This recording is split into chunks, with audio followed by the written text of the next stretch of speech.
Hola, ¿qué tal? Yo soy Jonathan Lomelí. Gracias por acompañarme en una edición más de Perspectivas. Este día vamos a platicar con José Luis Bautista. Él es psicólogo y encargado de un centro de readaptación y atención a personas adictas a distintos estupefacientes.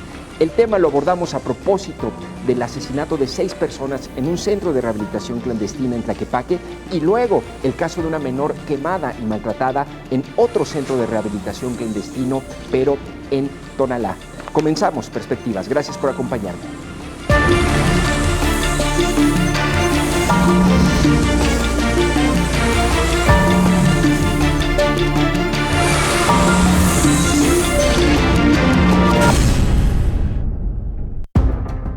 Tras el asesinato de 6 personas en un centro de rehabilitación clandestino en Tlaquepaque, ¿cuál es el modelo que debe seguir un espacio de este tipo?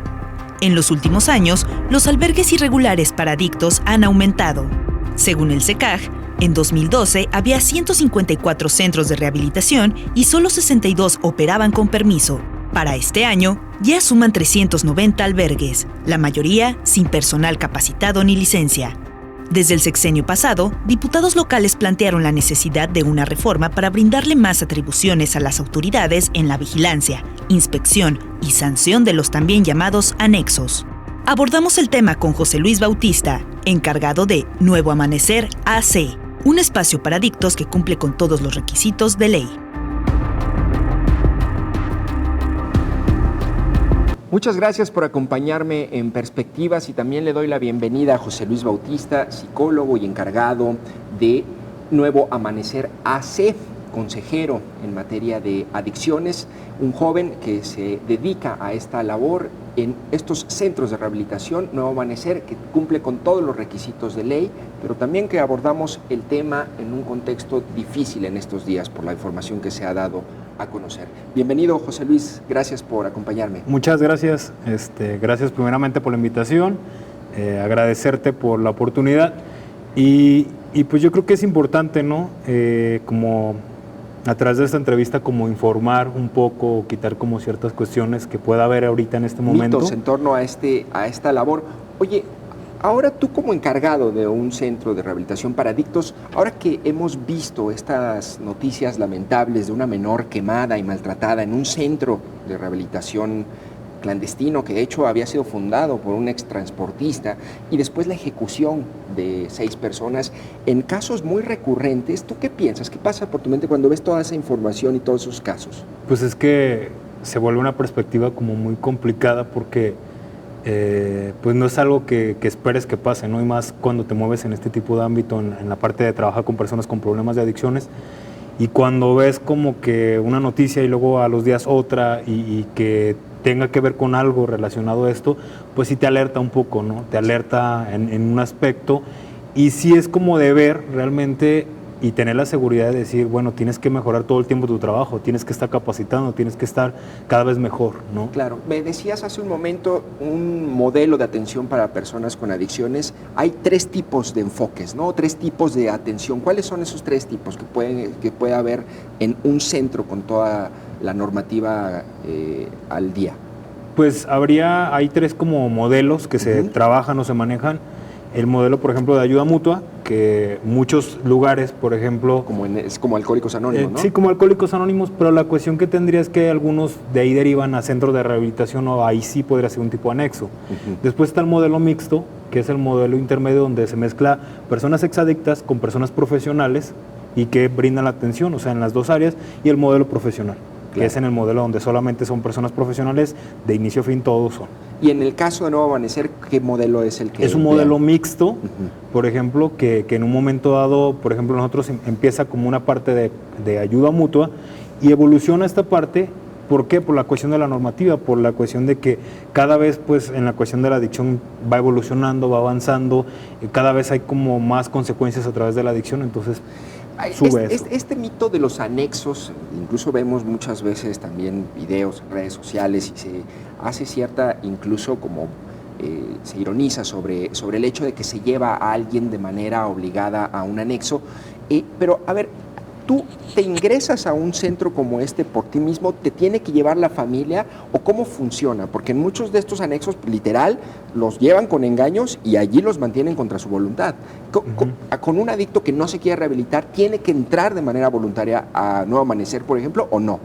La cuestión que nos piden, por ejemplo, es que para poder ser candidato, un paciente a ingresar con nosotros, primeramente tiene que haber un familiar como responsable, ¿no? Esa es como la primera cuestión que nosotros pues tenemos. ¿Por qué? Porque hay que firmar un consentimiento informado, porque hay que revisar, por ejemplo, en qué condiciones está llegando y, por ejemplo, que el paciente tenga esta disposición de ser ingresado a tratamiento, que es una parte importante. Claro. ¿Y si él no quiere?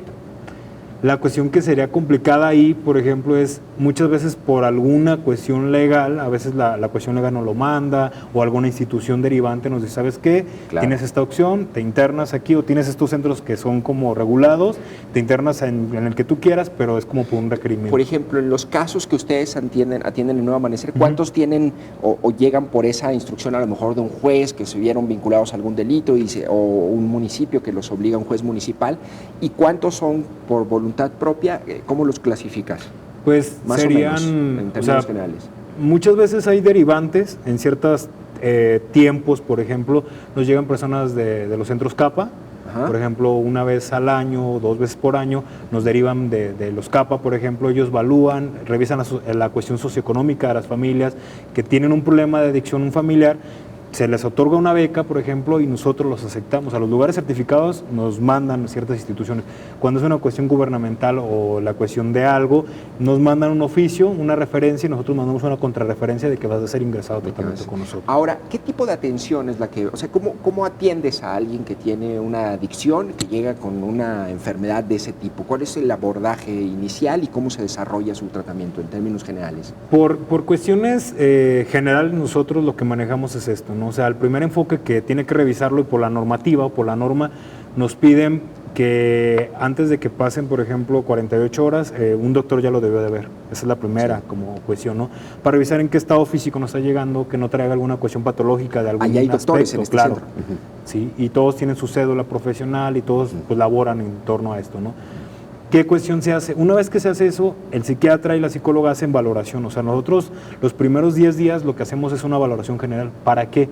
Para nosotros identificar si hay alguna cuestión que esté empezando a presentar un cuadro de depresión, cuadro de ansiedad, alguna cuestión física por la abstinencia que puede pasar y darle pues medicamento necesario, ¿no? ¿Ustedes pueden medicar allí? Sí, pero todo bajo la cuestión de un profesional, o sea, no es de que yo le doy algo, sino según si el psiquiatra o el doctor determinan algo, según lo que se encuentre, por ejemplo. ¿Y hasta cuánto tiempo puede quedarse alguien en un anexo de este tipo? Nosotros, por ejemplo, a la normativa, nosotros estamos registrados que el tratamiento dura 4 meses y en cada mes, por ejemplo, llevan una etapa específica. O sea, en cada mes se va cumpliendo con una etapa. ¿Y si es cierto que se ingresan y no pueden salir y no pueden hablar con nadie? ¿O cuáles son cómo son esas políticas? Hay un protocolo donde nosotros vemos, por ejemplo, la cuestión de que los primeros días en el proceso de desintoxicación que tiene el paciente empiece a identificar su problemática, se enfoque realmente en ver la realidad que está pasando, en ver hasta dónde estaba pues esta cuestión del consumo y, por ejemplo, ante sus alternativas se van brindando herramientas para que se vaya preparando para su primera visita familiar. Por ejemplo, con nosotros se maneja que después de que cumple el mes, viene la familia a una terapia psicológica familiar y después ya tiene su familiar cada fin de semana en visita, pero antes vemos la cuestión también de la familia. Ah, sí hay un proceso como de aislamiento. Claro, si hay un proceso de aislamiento en el proceso de desintoxicación. ¿Por qué? Porque muchas veces se presentan conductas, muchas veces por la cuestión de la abstinencia, muchas veces es en la etapa más fuerte donde se presenta la ansiedad, es la etapa más fuerte donde puede haber un declive muy fuerte en una etapa de depresión, ¿no? En un cuadro depresivo. Claro. Ahora, en el caso de Nuevo Amanecer, ¿en cuánto tiempo, en 4 meses, se puede atender o rehabilitar un adicto? Ese es como el proceso que nosotros tenemos como general, ¿no? O sea, ¿en el resto, es una norma o eso ustedes lo establecen o cómo funciona? Normalmente, pues nosotros, por ejemplo, en la cuestión de los manuales de procedimientos que nosotros presentamos ante SECAC y el modelo que nosotros trabajamos, sí establecemos y decimos, bueno, en el modelo va a ser esto es lo que le vamos a ofrecer a los pacientes y en esta parte del modelo que nosotros le estamos ofreciendo, ¿qué es lo que hacemos? Establecemos que cada mes tiene un objetivo, ¿no? Y que es como el ideal, el modelo ideal. Claramente hay pacientes que por su grado de intoxicación muchas veces cuando cumple los 4 meses se evalúa al final la parte profesional y dice, ¿sabes qué? No. O sea, todavía presenta tanta ansiedad, o sabes que todavía tiene cierto conflicto. ¿Cuánto cuesta ingresar a una persona y tenerlo 4 meses allí? El proceso, por ejemplo, oscila entre los 15 y los 17 mil pesos más o menos. Pues y allí se quedan, les dan de comer, tienen actividades. Tienen lo que son sus alimentos, tienen, por ejemplo, 2 veces al día de ejercicio, tienen sus juntas terapéuticas en la mañana, sus juntas de psicología grupal, de consejería grupal, o sea, tienen diferentes intervenciones. Oye, tú llevas 7 años trabajando en este centro como psicólogo y has escuchado, me imagino, muchos jóvenes. Claro. ¿No? ¿Tú qué podrías resaltar como particular del problema relacionado con las drogas en los jóvenes que te ha tocado atender? Es decir, ¿cuál es la constante? Muchas veces la cuestión que sucede, ¿cuál es, no? El joven de repente en esta etapa de exploración, en esta etapa de conocimiento, de definir su autoconcepto, su autoestima, ¿qué es lo que pasa? Que muchas veces encuentra como cierto grado donde se hace sentir bien. Esta parte de la pertenencia, esta parte de que mi casa no me entienden y estando bajo el efecto de una sustancia me siento como más seguro, me siento bien y no me importa lo que pasa en mi casa. Entonces es como una fuga en un punto y muchas veces no se ve la magnitud, ¿no? Yo muchos de los pacientes cuando son jóvenes, por ejemplo, nosotros atendemos personas de 18 años en adelante, Sí. pero, por ejemplo, pues se consideran jóvenes, ¿no? Pero desde esta edad muchos ya tienen una perspectiva de decir es que yo no quiero estar en mi casa, es que yo lo hacía por sentirme bien o a mí me gustaba drogarme, ¿no? Oye, ¿y se puede rehabilitar? Digo, perdón que quizás suene un poco pesimista este planteamiento, pero ¿se puede rehabilitar a un joven cuando tenemos contextos tan graves de pobreza, de desigualdad, de crimen organizado? Es decir, que prácticamente el crimen les puede ofrecer 3,000 pesos al mes o a la semana y eso ya es un dineral para un joven de 20 años y hacen estas especies de levas en donde se llevan a los jóvenes a sus filas. Es decir, ¿no es como muy complicado intentar hacer esa labor en lo individual cuando en lo estructural está descompuesto el sistema? Sí, sí se vuelve en un punto como complicado, desesperanzador, ¿no? Sí, claro, porque tú te das cuenta que dices, bueno, tú le estás ofreciendo tratamiento, estás observando la problemática, ¿no? Y estás dándole herramientas, pero cuando lo insertas a la sociedad o le das esta reinserción, claramente él ya sabe a lo que se va a enfrentar, pero claramente la parte profesional se encarga mucho de eso, de darle las condiciones favorables y que también, por ejemplo, la familia sea un factor importante, porque muchas veces la familia se vuelve un factor para muchos de riesgo cuando encontramos que hay consumo en la familia, pero muchas veces hacemos o se trabaja mucho con la familia para que sea un factor protector una vez que el paciente sale. Y en estos 7 años que tú has atendido jóvenes, ¿las drogas o el tipo de consumo de drogas ha cambiado o son las mismas? No, sí ha habido una ¿Cuál modificación, ha sido como ¿no? la línea? Fíjate que hace mucho tiempo pues el derivante mayor era el alcohol, ¿no? Ajá. El alcohol, tabaco, que era lo básico, y cocaína como inicio primario. Ahorita, por ejemplo, te encuentras pacientes donde ya no es su droga de inicio a lo mejor el alcohol y el tabaco, sino ya directamente ya se van a la marihuana, a consumo de metanfetaminas, a cuestiones de piedra base, o sea, ya cuestiones de drogas más fuertes estimulantes. En ranking, disculpa, no las conozco, pero ¿cuál es la más cara? ¿La droga más cara? Si en ranking, ¿cuál es? ¿Cómo son? Difícil de adquirir en el mercado por costo. Podría ser, por ejemplo, a lo mejor la cuestión de cocaína, las personas que tienen cocaína sí. o piedra base, que es como de las drogas más altas, y en la cuestión por la que muy pocos pacientes ahorita llegan con esa cuestión. O sea, ahorita la cuestión por la que llegan más las personas es por consumo de metanfetaminas, de cristal. Que es más accesible. Claro, porque el costo es más bajo y el efecto es como más duradero, ¿no? Dura un poquito más el efecto. Claro. ¿Y dónde consiguen el dinero y dónde se abastecen estos, los casos que te ha tocado conocer? ¿Dónde es común que se abastezcan de abastecerse de este tipo de drogas? Pues muchas veces dentro de la calle, ¿no? O sea, yo creo que en la parte mucho de lo que ellos determinan es entre las mismas cuestiones consumidores, entre los amigos consumidores, pues es como en tal lado, yo te consigo, o sea, primero empieza como una parte de la amistad.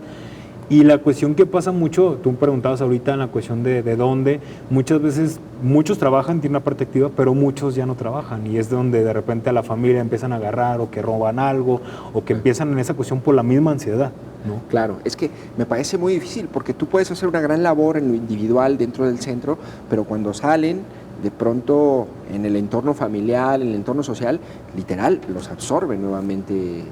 Claro, y se ven movidos, o sea, yo me he tocado personas que dicen, oye, sabes que ya voy a salir pero no estoy listo, ¿no? O no sé qué vaya a pasar conmigo, o no sé si en un punto esté preparado. ¿Por qué? Porque pues es que voy a salir a mis amigos, es que voy a salir y voy a topar como ciertas calles que me trae eso, ¿no? ¿Ustedes colaboran o los apoya el gobierno? Es decir, hay un sistema de asistencia social, hay DIFs, hay instancias de desarrollo social a nivel federal. ¿Ustedes tienen algún tipo de apoyo o qué más podría hacer el gobierno para apoyar este tipo de labor y complementar esta labor? ¿Te refieres a la parte de la reinserción? Parte de la reinserción, sí. Ok, cuando es la reinserción... Y la atención también. Sí, claro. A los dos enfoques, ok. Cuando es en la parte de la reinserción, algo que sí como tenemos mucho es, la sugerencia mayor es que nosotros llevamos como cierto seguimiento terapéutico, ¿no? O sea, se les da las opciones con los terapeutas que hay y también hacemos mucho esta cuestión de que con las personas que están afuera o las dependencias, por ejemplo, los CAPA, los Centros de Atención Primaria en Adicciones, derivamos mucho a los pacientes ahí, ¿no? Hacia como... ¿En qué municipio vives en tal? Ok, el CAPA más cercano es tal, se te sugiere que tu primer seguimiento lo llevas a tal tiempo. Claro. Y es mucho esta parte importante, ¿no? Y que haya mucho esta información de parte del gobierno también de los lugares donde puedes encontrarlo, qué tipo de seguimiento. ¿no? Ahorita digo, a mí me costó trabajo, pero ahorita hay un padrón, o donde si yo tengo ahorita una persona que quiero anexar, ¿no? ¿En dónde encuentro cuáles son los centros certificados? Yo la verdad ayer me aventé casi una hora. Claro. Y encontré Nuevo Amanecer. Sí. Pues mira, hay como en la parte del internet, o sea, puedes ir directamente a la dependencia, ¿no? Pero en internet ahorita que está como muy fácil, puedes acceder como a los medios en la página del gobierno, por ejemplo en CONADIC, en la página de CONADIC, es la página donde están los centros nacionales. O sea, hay una parte como un poco de estándar, un poco mayor, ¿no? En la parte de aquí de Jalisco es el CECAJ. Sí, el Consejo Estatal en contra de las Adicciones aquí en Jalisco, y es en la parte estatal, ¿no? Entonces, en esta parte tú puedes revisar en cualquiera de los dos y dices, a ver, el lugar es certificado estatalmente, ok, y también tiene la regulación nacional, entonces es una regulación más fuerte. ¿Qué es lo que si yo voy a anexar a alguien, qué normas o qué certificaciones cumplen ustedes que son esenciales y que debería tener cualquier centro como para que la gente sepa?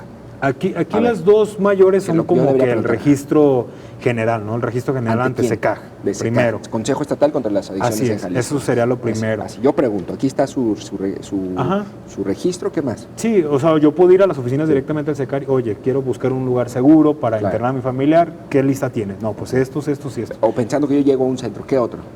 Si tiene el nacional, pues te va a dar más la seguridad de que es un lugar mayor. Claro. ¿Por qué? Porque no solamente tiene el estándar de la parte estatal, sino nacional. ¿Ustedes tienen el nacional de CONADIC? Así es. ¿Sí? Es decir, si tienen un registro, una certificación ante CONADIC y CECAJ, eso es bueno. ¿Alguna otra normativa que cumplan o certificación? Pues cualquiera de... La licencia del ayuntamiento, La ¿no? licencia municipal, la cuestión, por ejemplo, que tiene mucho de salubridad, la parte de que Protección Civil haya revisado el inmueble, o sea, de que el inmueble cumpla con la normatividad en todos los aspectos. Ese es otro papelito que hay que mostrar, ¿no? Claro. Sí. Ahora, no entiendo, José Luis, ¿cómo es posible que haya tantos centros clandestinos de rehabilitación? Es decir, lo único que a mí allí me permite inferir es que la autoridad no los vigila, no los supervisa. ¿Tú cuál es tu hipótesis? ¿Por qué hay tantos? Pues es que muchas veces, viéndolo desde ciertos aspectos, la cuestión de la adicción pues es algo que se detonó desde un tiempo para acá muy fuerte, ¿no? Y muchas veces no se cumple con la demanda tan fuerte que hay de adicciones. Entonces muchas veces yo creo que la necesidad ha sido de abrir muchos lugares y que a lo mejor no se cuenta con servicios profesionales verdaderamente o no se cubre con espacios suficientes para poder atender a lo mejor en ciertas áreas específicas que se pudieran determinar, ¿no? Claro. Esa podría ser una explicación, para mí, así es. Es decir, que pululen tantos y por eso de pronto quedan estos clandestinos ligados a los cárteles. ¿Es posible que haya un centro clandestino donde operen o se mueva también influencia de los cárteles o qué sabes tú? Fíjate que no conozco como tal del tema, o sea, no he escuchado hasta este momento que alguien me diga, ¿sabes qué? Un centro de rehabilitación está, no. Pero yo creo que muchas veces la cuestión que pasa es que falta como tener un poco más de cuidado en la cuestión de antes de un internamiento, antes de saber, porque muchas veces la familia actúa por un impulso momentáneo, ¿no? Sí, claro. Entonces sí, en esta parte de lo que me dice, porque allí cuando vayas a internar a alguien debes tener en consideración todos estos aspectos. Ahora, ¿a ustedes en un año cuántas veces los visita la autoridad? ¿Qué tipo de autoridad? ¿Qué tipo de autoridad? Municipal, estatal y federal. Bueno, todo el tiempo hay revisiones. O sea, todo el tiempo. ¿Municipales? Claro. O sea, todo el tiempo hay revisiones, ¿para qué? Para estar checando en todas las áreas.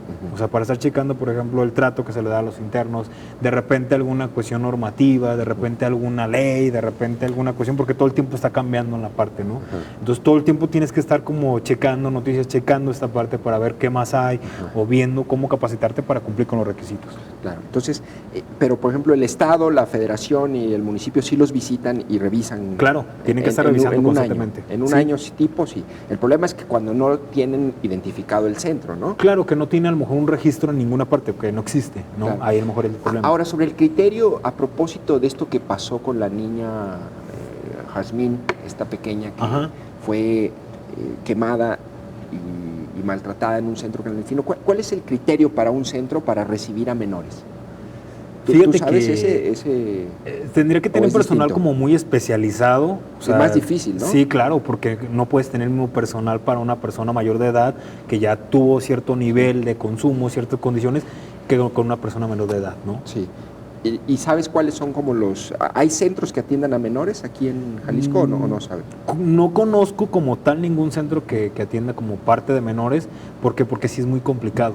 ¿no? Sí, claro. Sí te pedirán un requerimiento muy, muy fuerte. En cuanto a una de las características de estos centros clandestinos, que evidentemente no hay personal profesional, pero por ejemplo, en Nuevo Amanecer, ¿qué tipo de perfiles profesionales están encargados o tienen roles dentro del instituto? Pues en la parte... Hay psicólogos, ¿no? Sí, hay psicólogos, psiquiatra, consejeros en adicciones, los encargados, por ejemplo, mi función, aparte de la parte psicológica, tengo una parte de encargado, ¿no? El otro encargado que está conmigo también es psicólogo, el director es psicólogo, entonces, y los tres tenemos formación en adicciones, en la consejería, en que ya sale un diplomado, o sea, todo el tiempo estamos como al alba, constantemente a ver qué es lo que podemos aportarle más, ¿no? Es decir, ¿tienes tú certificados para poder atender y lidiar con personas con adicciones? O sea, todo el tiempo... ¿no? ¿Quién ofrece esas certificaciones o esos diplomados? Hubo un momento donde la parte, el SECAC y todo, nos dio como cierta certificación en su momento. Ahorita está un poquito más como por fuera, ¿no? Ahorita, por ejemplo, acabamos de tomar la mayoría un curso por parte de Conocer, que es la certificación por la parte laboral también. Así es. Oye, y finalmente, ¿cuántos años tiene funcionando este Nuevo Amanecer? 12 años.